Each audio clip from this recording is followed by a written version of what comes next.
video is part of a critical reflection on the subject of self-reflective practices in the teaching profession.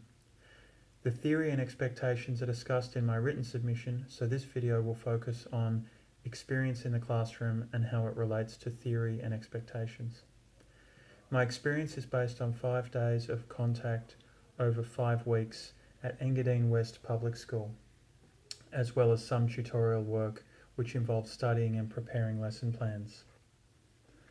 One topic which led to further research was that of lesson plans. I have now examined several lesson plan examples. Each example included a statement of expectations and a section for reflecting on the outcome.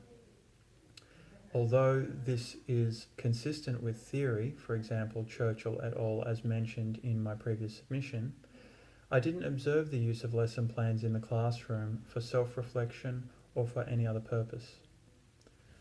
This might be explained by an article by Sahin Taskin, 2017, which suggests that teachers tend to internalize an increasing amount of their lesson plans as they gain experience. Therefore, although I didn't observe the use of lesson plans, it's possible that the processes were still happening internally. I spoke to some of the staff more directly about self-reflection, and the results are as follows. When asked about self-reflective practice, my supervising teacher pointed out that he would sometimes change the course of a lesson when he felt that it wasn't working. He described this as real-time awareness of how the lesson was progressing.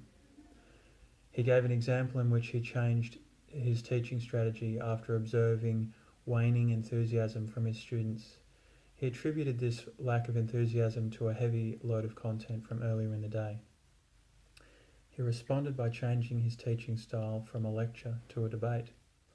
He acknowledged that lecturing can be monological, for example the QAE model, which is question, answer, evaluation, and he pointed out that having a debate would be more dialogical. For example, students are able to converse with each other and be actively involved.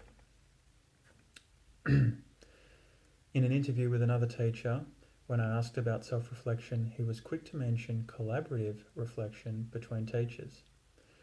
I was able to observe this idea in practice several weeks later. After a lesson, the same teacher pointed out that he didn't feel his teaching approach had been ideal for the lesson, but he said due to the classroom constraints, he thought that it was the best approach.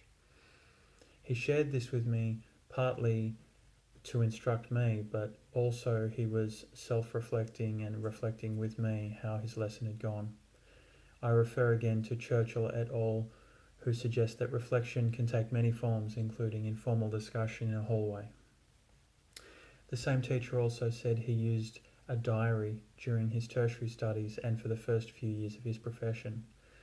This led to further research. A study by Guven et al., 2014, points to the need for diaries for developing teacher knowledge, and a study by Tosriardi, 2018, suggests that teaching practice can benefit significantly from using a diary as a self-reflective tool. When I first approached this topic, I thought that the lack of written self-reflection might have represented a backward step in professionalism. However, I'm now led to consider that the shift from writing to internalisation may be a step forward in professionalism.